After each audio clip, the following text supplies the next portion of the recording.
Let's go. ഇന്ന് നമ്മൾ ഇവിടെ ടൊറൻറ്റോയുടെ ഡൗൺ ടൗണിലേക്കാണ് നമ്മൾ പോകുന്നത്. അവിടെ തന്നെ ഹാർബർ ഫ്രണ്ട് എന്ന് പറയുന്ന സ്ഥലത്തേക്കാണ് നമ്മളിന്ന് പോകുന്നത്.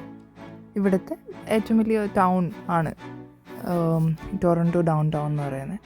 ഇപ്പോൾ സമ്മറൊക്കെ ആയതുകൊണ്ട് ഒത്തിരി ആൾക്കാർ ബൈക്കൊക്കെ ആയിട്ട് പുറത്തേക്ക് ഇറങ്ങി തുടങ്ങി, അല്ലെങ്കിൽ സൈക്ലിങ് അങ്ങനെയുള്ള കാര്യങ്ങൾക്കൊക്കെ പുറത്തിറങ്ങി തുടങ്ങി. ഇത് വിൻ്ററിൽ കാണില്ല ഇങ്ങനത്തെ കാഴ്ചകൾ. അപ്പം നമുക്ക് ഇവിടുന്ന് 1 hour അടുത്തുണ്ട് ടൊറൻറ്റോ വരെ. മെയിൻലി ഇവിടെ എത്തിക്കഴിഞ്ഞിട്ട് ഡൗൺ ടൗണിലേക്കുള്ള ട്രാഫിക് കാരണമാണ് ഇത്രയധികം സമയം എടുക്കുന്നത്. അല്ലാതെ ഡിസ്റ്റൻസ് വൈസ് അത്രയും ദൂരമില്ല ബാക്കി എടുത്ത് പോകുന്ന പോലെ. ഈ സൈഡിലൊക്കെ കാണുന്ന പോലത്തെ ബിൽഡിങ്ങുകളാണ് മെയിനായിട്ടുള്ളത്. ഈ സൈഡിൽ കൂടെ പോകുന്നതാണ് ഗോ ട്രെയിൻ. ഇത് ഇവിടുത്തെ ഗവൺമെൻറ്റിൻ്റെ ലോക്കൽ ട്രെയിൻ പോലത്തെ ട്രെയിനാണ്. ഇത് നമുക്ക് ബസ്സിൽ ടിക്കറ്റ് എടുത്താലും ആ സെയിം ഡിസ്റ്റൻസ് തന്നെ നമുക്ക് ആ സെയിം ടിക്കറ്റ് കാണിച്ചിട്ട് ഇതിൽ പോകാൻ പറ്റും. ഇത് ഇവിടുന്ന് ടൊറൻറ്റോ യൂണിയൻ സ്റ്റേഷൻ തുടങ്ങി നയഗ്ര വരെയൊക്കെ ഉണ്ട് ഈ ഗോ ട്രെയിൻ. അത്യാവശ്യം ഫാസ്റ്ററും ആണ്. അപ്പം ഈ കാണുന്നതാണ് ട്രാഫിക്. ഇന്ന് വീക്കെൻഡ് ആയതുകൊണ്ട് ഒത്തിരി ആൾക്കാർ ഡൗൺ ടൗൺ പോകുന്നതാണ്. നമ്മൾ ഈ മൂവിയിലൊക്കെ കണ്ടേക്കുന്ന പോലത്തെ വലിയ വലിയ ബിൽഡിങ്ങുകളുടെ ഇടയ്ക്കിടെ ഒത്തിരി കാറുകൾ ഒഴുകി പോകുന്ന പോലത്തെ സീനാണ്. രസമുണ്ട് കാണാൻ. നമ്മളിപ്പം ഏകദേശം ടൗണിനോട് അടുക്കും തോറും ഒത്തിരിയും വലിയ ബിൽഡിങ്സും അതുപോലെ കുറേ ആർട്ട് വർക്ക്സ് അങ്ങനെയൊക്കെ നമുക്ക് കാണാൻ പറ്റും. ഇതൊക്കെ പുല്ലിലാണ് ഈ കാനഡ എന്നൊക്കെ ഇതേക്കുന്ന ആ സൈഡിൽ അവർ അങ്ങനെ തന്നെ ചെയ്തു വെച്ചേക്കുന്നതൊക്കെയാണ്. നമ്മൾ ഇതാ കാണുന്നതാണ് CN Tower എന്ന് പറയുന്നത്. കാനഡയിലെ ലോങ്സ്റ്റ് ബിൽഡിങ്ങാണ്. നമ്മൾ അടുത്തെത്തുമ്പോൾ നമുക്ക് ഇച്ചിരി കൂടി ക്ലിയർ ആയിട്ട് കാണാൻ പറ്റും. ഇത് ഒരു സ്റ്റേഡിയമാണ്. ഇത് കൂടാതെ അപ്പുറത്ത് ഇച്ചിരി കൂടി വലിയൊരു സ്റ്റേഡിയം ഉണ്ട്. അതുകൊണ്ട് നമ്മൾ തിരിച്ചു വന്നപ്പോഴേ നമുക്കതിൻ്റെ ഇതെടുക്കാൻ പറ്റിയത്. അങ്ങോട്ട് പോയപ്പോൾ അത് ഓപ്പോസിറ്റ് സൈഡിലായതുകൊണ്ട് അതിന് നമുക്ക് കിട്ടിയിട്ടില്ല. അത് രാത്രിയിലത്തെ ഇതിൽ കാണിക്കാം. ഇതൊക്കെ തന്നെയാണ് മെയിനായിട്ട് നമ്മൾ അവിടെ ചെന്നാലും ഇങ്ങനെയുള്ള ബിൽഡിങ്സ് അതൊക്കെ. ഇത് ഇച്ചിരി കൂടി നൈറ്റ് ആകുമ്പോൾ ഒരു വേറെ ഭംഗിയാണ്. നമ്മൾ ഡേ ടൈം എന്ന് പറഞ്ഞപ്പോൾ ഓൾമോസ്റ്റ് 6:30, 7 ആയപ്പോഴാണ് ഞങ്ങളീ പോകുന്നത്. അന്നേരം ഇങ്ങനെയാണ് കാണുന്നത്. രാത്രി ആകുമ്പോൾ ഇതെല്ലാം ഫുള്ളി ലൈറ്റിൽ നിൽക്കുന്നതാണ് ഇച്ചിരി കൂടി രസമുണ്ട്. അത് വേറൊരു ഡിഫറെൻറ്റ് വ്യൂ ആണ്. നമ്മൾ ഇച്ചിരി കൂടി അടുത്ത് ചെല്ലുന്തോറും നമ്മൾ ഈ ബിൽഡിങ്സിൻ്റെ ഇടയിൽ കൂടെ പോകുന്ന പോലെ നമുക്ക് തോന്നും. അത് രസമുള്ളൊരു എക്സ്പീരിയൻസാണ്. ഇത്രയും ഹൈറ്റുള്ള ബിൽഡിങ്ങുകളുടെ ഇടയിൽ കൂടെ ഇങ്ങനെ നമ്മൾ പോകാമെന്നൊക്കെ പറയുന്നത്. നമ്മൾ ഗൾഫിലൊക്കെ ചെന്ന പോലെയൊക്കെ തന്നെ. ബട്ട് ഇച്ചിരി കൂടി ടൊറൻറ്റോ സൈഡിലേക്ക് വരുമ്പോഴത്തേക്കും നമുക്കൊരു ന്യൂയോർക്ക് വൈബ്സാണ് കിട്ടുന്നത്.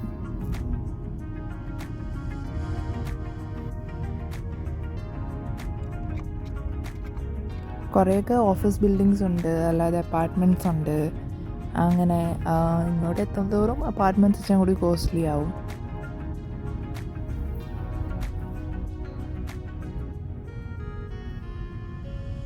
ഞങ്ങളങ്ങനെ ഓൾമോസ്റ്റ് എത്തി ഞങ്ങളുടെ ഹാർബർ ഫ്രണ്ട് വണ്ടിയൊക്കെ പാർക്ക് ചെയ്തിട്ട് ഇറങ്ങി.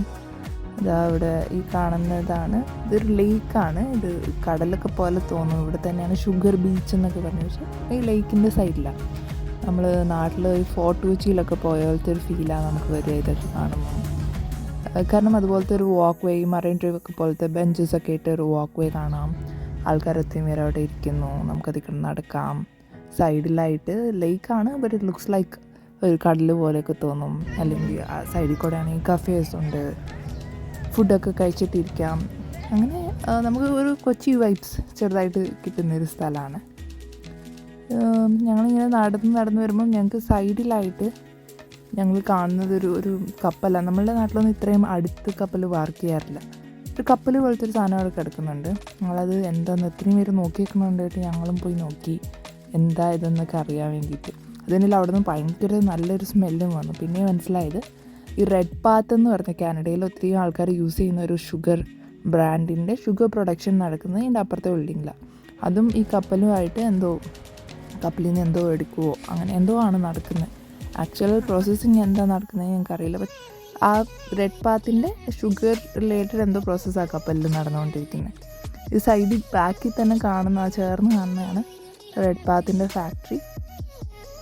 അറിയില്ല ഇനി ഇവർ അവിടെ നിന്ന് ഇങ്ങോട്ട് കയറ്റുന്നതാണോ ഇവിടെ നിന്ന് അങ്ങോട്ട് ഇറക്കുന്നതാണോന്നൊന്നും ഞങ്ങൾക്കറിയില്ല.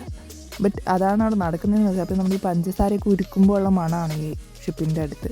ഇതാട്ടോ റെഡ് പാത്തിൻ്റെ ഫാക്ടറി. ഞങ്ങൾ ഇതിൻ്റെയൊക്കെ സൈഡിൽ കൂടെ, ഇതാണ് മെയിനായിട്ട് നമുക്കിപ്പോൾ ഇവിടെ വന്നാൽ നമുക്ക് ചെയ്യാമെന്ന് പറയുന്നത്, ഈ സിറ്റി ബിൽഡിങ്സിൻ്റെയൊക്കെ ഇടയ്ക്കൊക്കെ നടക്കുക, അല്ലെങ്കിൽ ഫുഡൊക്കെ കഴിക്കുക, അതൊക്കെ തന്നെയാണ് മെയിനായിട്ട് നമ്മൾ ടൈം സ്പെൻഡ് ചെയ്യുന്നത്. പിന്നെ അല്ലാത്തവർക്ക് വേണമെങ്കിൽ സൈക്കിളൊക്കെ എടുക്കാനുള്ള ഓപ്ഷനുണ്ട്.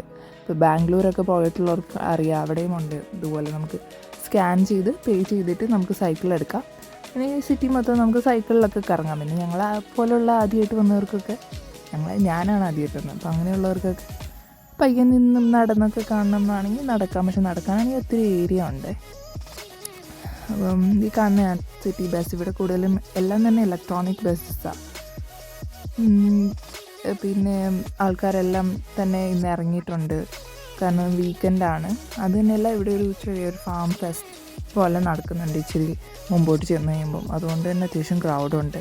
ഇത്രയും ബിസി സ്ട്രീറ്റ് ആണെങ്കിൽ അതിൻ്റെ സൈഡിൽ തന്നെ നമുക്ക് ഒരു മുയലിൻ്റെ കുഞ്ഞിട്ടിരിക്കുന്നതാണ്. അങ്ങനെ പാത്തിലേക്ക് അത്രയും റഷ് കുറവാണ്. ഇത്രയും ഫാസ്റ്റായിട്ട് റോഡിൽ കൂടെ വണ്ടികളൊക്കെ പോകുന്നുണ്ടെങ്കിലും അതുങ്ങളെയൊന്നും ആരും ഡിസ്റ്റർബ് ചെയ്യാത്തതുകൊണ്ട് അതൊക്കെ അവിടെ തന്നെ ഉണ്ട്. ഞങ്ങളിതെല്ലാം കണ്ട് പയ്യെ കുറച്ചേരം ഞങ്ങൾ നടന്നു.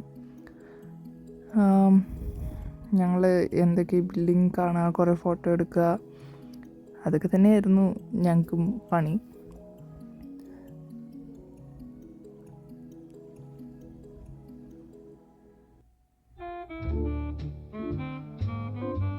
ഞങ്ങൾ സ്റ്റേ ചെയ്യുന്ന ഏരിയ എന്ന് വെച്ചാൽ അങ്ങോട്ട് പക്കാ സിറ്റി വൈബ്സ് ആണ് ഇങ്ങോട്ട് വന്നു കഴിയുമ്പം.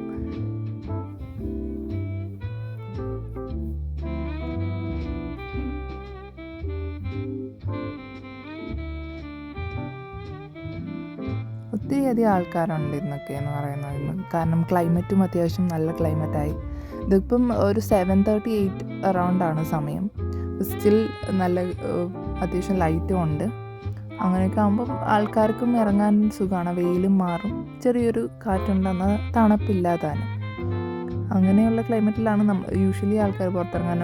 ഡേ ടൈം നല്ല വെയിലാണ്. അപ്പം അന്നേരം നമുക്ക് പുറത്തേക്ക് ഇറങ്ങാമെന്ന് പറഞ്ഞാൽ പാടാണ്. ഇതുപോലെ റോഡ് സൈഡ് വെൻഡേഴ്സും ഉണ്ട്. ഇനി അങ്ങോട്ടേ അകത്തേക്ക് ചെല്ലുമ്പോഴും ഇങ്ങനത്തെ കുറേ നമ്മൾ നാട്ടിലൊക്കെ മോമോസൊക്കെ കൊടുക്കുന്ന കടകൾ പോലെ ചെറിയ ചെറിയ തട്ടുകട പോലത്തെ സെറ്റപ്പിലൊക്കെ. ചൂട് രാത്രിയാകുമ്പോൾ ഇവിടെയൊക്കെ നല്ല റഷാവും. ഒത്തിരി ആൾക്കാർ വരും ഫുഡ് കഴിക്കാനായിട്ട്. അവിടെയൊക്കെ ഹോട്ട് ഡോഗ്, ബർഗർ, അങ്ങനത്തെ ചെറിയ ചെറിയ സ്നാക്സൊക്കെ അവിടെ കിട്ടുക. പിന്നെ തന്നെയല്ല ആൾക്കാരാണെങ്കിലും പട്ടികളെയും കൊണ്ടും കുട്ടികളെയും കൊണ്ടൊക്കെ ആയിട്ടും നടക്കാനിറങ്ങും, അല്ലെങ്കിൽ ഈവനിങ് വാക്കിന് ഇറങ്ങുന്നവരുണ്ട്. ഇവിടെ നമുക്ക് വാട്ടർ ടാക്സി അവൈലബിൾ ആണ്. ഇവിടെ തന്നെ നമുക്ക് ടാക്സി എടുത്തിട്ട്, വാട്ടർ ടാക്സി, അത് സ്പീഡ് ബോട്ട് പോലെയാണ്. അപ്പോൾ നമുക്ക് കുറച്ച് പേർക്കായിട്ട് എടുത്തിട്ട് നമുക്ക് ട്രാവൽ ചെയ്യാൻ പറ്റും. ഇതാണ് ഫെറിയാണ് ഇവിടുത്തെ. ഫെറിയിലെന്ന് പറഞ്ഞാൽ നമുക്ക് ട്രാവൽ ചെയ്യണമെങ്കിൽ നമ്മൾ ഫെറി ഒരെണ്ണം എടുത്തിട്ട് ഇതിൻ്റെ അപ്പുറത്ത് ടൊറൻഡോ ഐലൻഡ് ഉണ്ട്, അവിടെ നമുക്ക് പോവാം. ഞങ്ങൾ കുറേ ഫോട്ടോയൊക്കെ എടുത്ത് ഒരു ചേട്ടൻ സൈക്കിളിലിരിക്കുന്നുണ്ടായിരുന്നു. അത് ആക്ച്വൽ സ്റ്റാച്ചു ആണ്. അവിടെ നിന്ന് ഞങ്ങൾ അപ്പുറത്ത് ചെന്ന് നോക്കി. ഞങ്ങൾ ഫെറി കാണാനാണെന്ന് കരുതി ഇരുന്നു, പക്ഷേ കുറച്ച് കഴിഞ്ഞിട്ടാണ് ഫെറി വന്നത്. ഇത് തിരിച്ചു വരുന്ന ഒരെണ്ണമാണ്. ഇവിടുന്ന് നമ്മളുടെ നേരെ ഓപ്പോസിറ്റ് സൈഡിലായിട്ട് ടൊറൻഡോ ഐലൻഡ്സ് ഉണ്ട്. അപ്പം ഇവിടെ നിന്ന് അങ്ങോട്ടും അവിടെ നിന്ന് ഇങ്ങോട്ടും ഫെറീസ് പോകുന്നുണ്ട്. അപ്പം നമുക്ക് ഫെറി എടുത്തിട്ട് ഐലൻഡിലേക്ക് പോകാം. ആദ്യം ഞങ്ങളുടെ പ്ലാൻ അതായിരുന്നു, പക്ഷേ ഞങ്ങൾ എത്തിയപ്പം ലേറ്റ് ആയതുകൊണ്ട് ഞങ്ങളത് മാറ്റി. ഇതാ കാണുന്നതാണ് ടൊറൻഡോ ഐലൻഡ്സ് എന്ന് പറയുന്നത്. എനിക്ക് തോന്നുന്നു രാത്രി ഒരു സർട്ടൻ ടൈം വരെ ഇവിടെ നിന്ന് അങ്ങോട്ടേക്ക് പോകും, പിന്നെ തിരിച്ചേ ഉള്ളൂ, ഇവിടെ നിന്ന് അങ്ങോട്ടേക്ക് ഉണ്ടാവത്തില്ല. അങ്ങനെയാണ്. കണ്ടോ, അല്ലാണ്ട് ഫെറിയിലായിട്ട് പോകുമ്പോൾ ഒത്തിരി അധികം ആൾക്കാർ കയറണം, അല്ലെങ്കിൽ ഇപ്പം നമുക്ക് ചെറുതായിട്ട് വാട്ടർ ടാക്സി എടുത്തിട്ട് പോകാൻ പറ്റും. അതപ്പം കുറച്ചും കൂടി പ്രൈവറ്റായിട്ട് വരുന്നത് ഒരു സീ പ്ലെയിൻ പോലെയാണ്. അത് സീ പ്ലെയിൻ പോലത്തെ ഒരു പ്ലെയിനാണ്. ഇവിടെ സൈഡിലായിട്ട് തന്നെ ഈ വാട്ടർ ബോഡിയുടെ ഉള്ളിൽ തന്നെ ബില്ലി ബിഷപ്പ് എയർപോർട്ടുണ്ട്. അതും ഒരു ഇൻ്റർനാഷണൽ എയർപോർട്ടാണ്. അങ്ങോട്ടാണ് ഈ ഫ്ലൈറ്റൊക്കെ പോകുന്നത്. ഈ പോകുന്ന ആട്ടോ ഫെറി. ഇത് എല്ലാ ഹാഫ് ആൻ അവറിലും ഒരു ഫെറി അവിടുന്ന് അങ്ങോട്ട് പോകുന്നുണ്ടാവും ഐലൻഡിലേക്ക്. ഐലൻഡിൽ തന്നെ 3 ഡിഫറെൻറ്റ് സ്റ്റോപ്സ് ഉണ്ട്. അപ്പം നമുക്ക് പല സ്ഥലത്തായിട്ട് ഇറങ്ങേണ്ടവർക്ക് അവിടെ ഇറങ്ങി ഐലൻഡിൽ കുറച്ച് സമയമൊക്കെ സ്പെൻഡ് ചെയ്ത് അവിടെ ഇരുന്ന് സൺസെറ്റൊക്കെ കണ്ടിട്ട് നമുക്ക് നമ്മുടെ ടൈമിൽ നമുക്ക് തിരിച്ചു പോരാൻ പറ്റും. ഈ പോകുന്ന ബോട്ട്സ് എല്ലാം mainly to island and back from ഐലൻഡാണ് പോയിക്കൊണ്ടിരിക്കുന്നത്. അപ്പോൾ അല്ലാത്തപ്പോൾ നമുക്ക് ഇപ്പോൾ ഈ സൈഡിൽ തന്നെയാണെങ്കിലും നമുക്കിവിടെ വാക്ക് വേ കൂടെയൊക്കെ നടക്കാം, അല്ലെങ്കിൽ അവിടെ നിന്ന് ഫോട്ടോ എടുക്കാം, അല്ലെങ്കിൽ എന്തെങ്കിലുമൊക്കെ ഈവൻറ്റ്സ് നടക്കുന്നുണ്ടാവും. അത്യാവശ്യം ബിസി ടൗൺ ആണ്, അല്ലെങ്കിൽ പല ആൾക്കാർ ഓരോന്നൊക്കെ കൊടുക്കുന്നുണ്ടാവും. ഞാൻ പറഞ്ഞില്ല, ഒരു ഫോർട്ട് കൊച്ചി വൈബ് നിങ്ങൾക്കും കിട്ടുന്നുണ്ടാവും. പക്ഷേ ഒരു ഡിഫറൻസ് എന്താണെന്ന് വെച്ചാൽ ഇവിടെ വാക്ക് വേ ഒക്കെ ഒത്തിരി നല്ല ക്ലീനാണ്. ഇപ്പോൾ ബീച്ച് സൈഡായിട്ടൊരു ഒരു പക്ഷീൻ്റെ ഒരു വേസ്റ്റ് പോലും ഇല്ല. ഇവിടെ 2 താറാവൊക്കെ ഇരുന്ന് ഇങ്ങനെ വെള്ളമൊക്കെ നോക്കിയിരിക്കുന്നുണ്ട്. ഞാൻ താറാവിൻ്റെ അടുത്തേക്ക് പോയപ്പോഴേക്കും ജിജിൻ എന്നെ ഇട്ടിട്ട് ഓടിപ്പോയി. ഞങ്ങൾ കൊത്താമെന്ന അപകട സാധ്യതയിൽ ഇട്ടിട്ട് ഓടി. ഈ കാണുന്നതൊക്കെ അപ്പാർട്ട്മെൻറ്റ്സ് ആണ് ഈ സൈഡിൽ. അപ്പം അവിടെയൊക്കെ നിൽക്കണമെങ്കിൽ അത്യാവശ്യം നല്ല പൈസ എന്തായാലും കൊടുക്കേണ്ടി വരും. കാരണം ഇത് സിറ്റിയുടെ ഹാർട്ട് ഓഫ് ദ സിറ്റിയിലാണ് അവർ നിൽക്കുന്നത് എന്ന് പറയുന്നത്. അത്യാവശ്യം IT അല്ലെങ്കിൽ ഡോക്ടേഴ്സ് അങ്ങനെയുള്ളവർക്കൊക്കെ അഫോർഡ് ചെയ്യാൻ കൂടുതൽ പറ്റുക, അല്ലെങ്കിൽ നല്ല ബിസിനസ് മാൻ അങ്ങനെയൊക്കെ ഉള്ളവർക്കായിരിക്കും പറ്റുക. ഞങ്ങളവിടെ നിന്ന് ഫോട്ടോ എടുക്കാനൊക്കെ നോക്കി. ഞങ്ങൾ തന്നെ ആയതുകൊണ്ട് ഞങ്ങൾക്ക് സെൽഫീസാണ് കൂടുതലും പറ്റിയത്. പിന്നെ ഞങ്ങൾ അതിൽ കൂടെയൊക്കെ കുറേയൊക്കെ നടന്നു, വെള്ളത്തിൻ്റെ സൈഡിൽ കൂടെയും ബിൽഡിങ്ങിൻ്റെ ഇടയിൽ കൂടെയൊക്കെ ചെറിയ കാറ്റൊക്കെ കൊണ്ട് നടക്കാൻ നല്ല സുഖമുണ്ട്. ഞങ്ങൾ നടന്ന് ഞങ്ങൾ പറഞ്ഞില്ല, ഒരു ഫാമേഴ്സ് ഈവൻ്റ് എന്തോ നടക്കുന്നുണ്ട്, അപ്പോൾ അങ്ങോട്ടേക്ക് പോകാൻ വേണ്ടിയിട്ടാണ് ഞങ്ങൾ നോക്കുന്നത്. ഇത് പാട്രോളിംഗ് ആണ്, പോലീസ് പാട്രോളിംഗ് ആണ് പോകുന്നത്. ഹെലികോപ്റ്റേഴ്സ് ഇടയ്ക്കിടയ്ക്ക് നമ്മളുടെ മേളിൽ നമുക്ക് പോകുന്നത് കാണാൻ പറ്റും. അവർ കണ്ടിന്യൂസ്ലി പാട്രോൾ ചെയ്യുന്നുണ്ട്, എന്തെങ്കിലും ഇഷ്യൂസ് ഉണ്ടോ അങ്ങനത്തെ കാര്യങ്ങൾക്കൊക്കെ. ഇതാ പോകുന്ന ഒരു കപ്പലാണ്. ഇത് കാണുമ്പോൾ നമുക്ക് മറ്റേ പൈറേറ്റ്സ് ഓഫ് ദി കരീബിയൻ്റെ വൈബൊക്കെ അടിക്കും.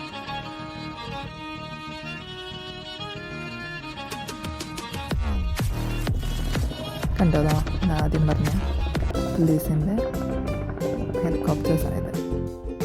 അവിടെയും ഒരു ഷിപ്പ് പാർക്ക് ചെയ്തിട്ടുണ്ട്, പക്ഷെ അത് മൂവ് ചെയ്ത് ഞങ്ങൾ കണ്ടില്ല. എന്തോ ഹോട്ടൽ പോലത്തെ സെറ്റപ്പാണെന്ന് തോന്നുന്നു. അതോ ഈ ഒരു സർട്ടൻ ടൈമിലാണോ അവർ പോകുന്നതെന്നും അറിയില്ല. ഇതിൻ്റെ സൈഡിൽ തന്നെയായിട്ടായിരുന്നു ഷുഗർ ബീച്ച്. നമ്മളിങ്ങനെ അപ്പുറത്തേക്ക് വന്നു. അവിടെയാണ് ആ ഈവൻറ്റ് നടക്കുന്നത്. ആ ബിൽഡിങ്ങിൻ്റെ അപ്പുറത്തെ സൈഡിലായിട്ടാണ് ഈവൻറ്റ് നടക്കുന്നത്. കാണുന്നതാണ് നമ്മൾ ആദ്യം കണ്ട CN ടവർ കേട്ടോ. രാത്രി ആകുമ്പോഴത്തേനും ഇത് ഒത്തിരി ഭയങ്കര ലൈറ്റിലൊക്കെ ലെറ്റാവും. ഇതൊരു ബോട്ട് പാർക്ക് ചെയ്തിരിക്കുന്നത്. അപ്പോൾ ഞാൻ ബോട്ടൊക്കെ എങ്ങനെയാണെന്ന് അറിയാൻ വേണ്ടിയിട്ടായിട്ട് ഒരു വീഡിയോ എടുത്തതായത്. ഞങ്ങൾ ഇതിൻ്റെ മുമ്പിൽ ഇരുന്ന ഒരു ഫോട്ടോ ഒക്കെ എടുക്കാൻ വേണ്ടി നിന്നപ്പം ഒരു ചേട്ടൻ വന്നിട്ട് ഞങ്ങൾക്ക് ഇങ്ങോട്ട് ഫോട്ടോ എടുത്ത് തന്നു. അതുകൊണ്ട് ഞങ്ങൾക്കൊരു ഫോട്ടോ കിട്ടി. അല്ലെങ്കിൽ നമുക്കൊരു ബുദ്ധിമുട്ടാണ് ഈ പരിചയമില്ലാത്തവരുടെ അടുത്തൊക്കെ ചോദിക്കാനായിട്ട്. എല്ലാവരും ഭയങ്കര രസമാണ് പട്ടികളെയൊക്കെ കാണാൻ. ഇതൊക്കെ വലിയ വലിയ പട്ടികൾ, ഇതിലും ചെറിയ ഓരോരുത്തർ ബാഗിലൊക്കെ ഇട്ട് കൊണ്ടുവരുന്നതാണ്. ഈ ടീ കപ്പ് സൈസിലൊക്കെ ഉള്ള പട്ടികളൊക്കെ കാണുമ്പോൾ നമുക്ക് വാങ്ങിക്കാനൊക്കെ തോന്നും. പക്ഷേ ഇവിടെ ഒരു പെറ്റിനെ മെയിൻറ്റെയിൻ ചെയ്യണമെങ്കിൽ നമുക്കൊരു കുട്ടീനെ മെയിൻറ്റെയിൻ ചെയ്യുന്ന തന്നെ എഫേർട്ട് നമ്മൾ എടുക്കേണ്ടി വരും. അതൊക്കെ വലിയ പാടാണ്. ഞങ്ങൾ നടന്ന് ഓൾമോസ്റ്റ് ഇവിടെ അടുത്തെത്തിയപ്പോഴത്തേനും നമുക്ക് കാണാൻ ഒത്തിരി ക്രൗഡ് കൂടിക്കൂടി വരുന്നത് നമുക്കറിയാം. നമ്മൾ നടന്ന് ഒരു ഇവൻറ്റ് നടക്കുന്നതിൻ്റെ അടുത്തേക്ക് എത്തുന്തോറും തിരക്ക് കൂടിക്കൂടി വരിക. ഇവിടെയൊക്കെ ഒത്തിരി ആൾക്കാർ ഫുഡൊക്കെ കഴിക്കുന്നുണ്ട്. നമ്മളോർത്ത് അവിടെ ഇവൻറ്റിൻ്റെ അവിടെ ചെന്നിട്ട് നമുക്ക് കഴിക്കാമെന്ന് കരുതിയാണ് ഞങ്ങളീ നടക്കുന്നത്. അല്ലെങ്കിൽ വീട്ടിലിരിക്കുമ്പോൾ നമുക്ക് കഴിച്ചിട്ടാണ് പോകുന്നതെങ്കിലും പുറത്തിറങ്ങുമ്പോൾ പ്രശ്നമാണ്. അതൊക്കെ റെസ്റ്റോറൻറ്റ്സ് ആണ്. അപ്പോൾ നമുക്ക് വാട്ടർ വ്യൂ ഒക്കെ കണ്ടിട്ടിരുന്ന് ഫുഡ് കഴിക്കാം. വെച്ചാൽ നൈറ്റ് ആകുമ്പോൾ വെച്ചാൽ നമുക്ക് ലൈറ്റ് വരും. ഇപ്പോൾ തന്നെ സമയം ഓൾമോസ്റ്റ് 8:30 ഒക്കെ കഴിഞ്ഞു. നമ്മൾ ഇതിൽ കൂടെ നടക്കുമ്പോഴൊക്കെ 8:30 കഴിഞ്ഞു, 9 ആവാനായി. ഞങ്ങൾ മുമ്പിലേക്ക് ചെല്ലുന്തോറും ഇനിയും ക്രൗഡ് അവിടെ കൂടി വരുന്നുണ്ട്. എന്തൊക്കെയോ പ്രോഗ്രാംസ് അവിടെ നടക്കുന്നത് നമുക്കറിയാൻ പറ്റും. അതുപോലെ ഡാൻസ് ക്ലാസ്സസ് അതൊക്കെ നടക്കുന്നുണ്ട്. അതൊക്കെ നിങ്ങൾക്ക് അടുത്ത വീഡിയോ കാണാം. ബൈ.